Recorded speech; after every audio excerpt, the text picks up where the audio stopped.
最近关于钟楚曦的热搜又一次炸了，几乎在一夜之间刷满全网。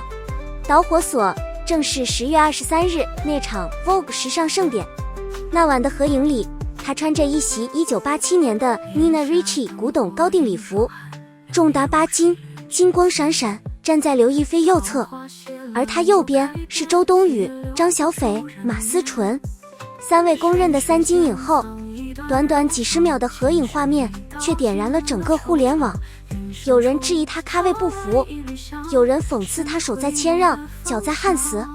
还有人干脆给她取了个外号钟楚曦，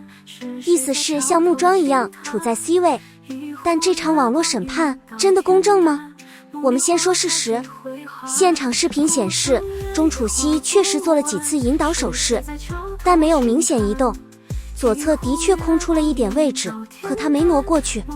于是一张影后拥挤，他独占中间的截图就成了铁证。可你知道吗？那条古董高定礼服重8斤，裙摆又长又窄，几乎没法挪步，而且站位是主办方提前安排的。当刘亦菲、刘冲、杨幂等人陆续入场，现场一度混乱，主编甚至蹲着挤进来踩到了刘亦菲的裙摆。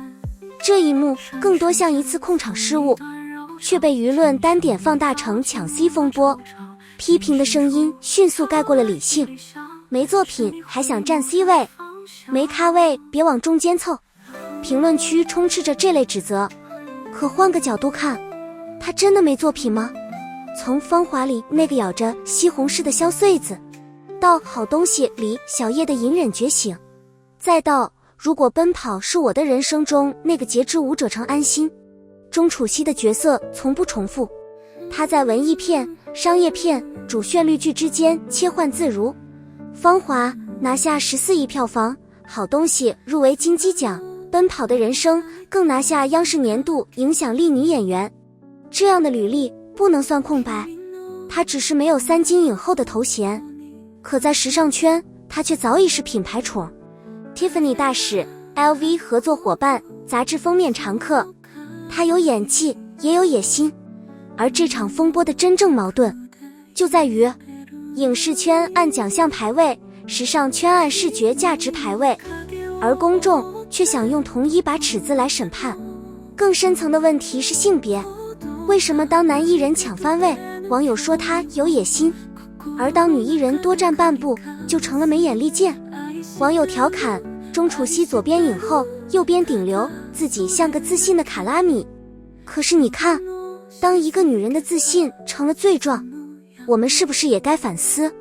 我们是在批评她的行为，还是在惩罚她的主动？事件之后，钟楚曦没回应，工作室只是发了几张后台合影，她和几位影后笑着并肩，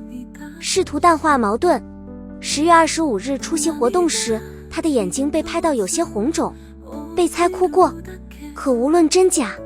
她的沉默反而像是一种最无声的抗议。如今来看，她的影视资源并未受损，明日乐园即将开机，品牌合作依旧稳定。但这场被放大的合影风波确实暴露了娱乐行业的3重病：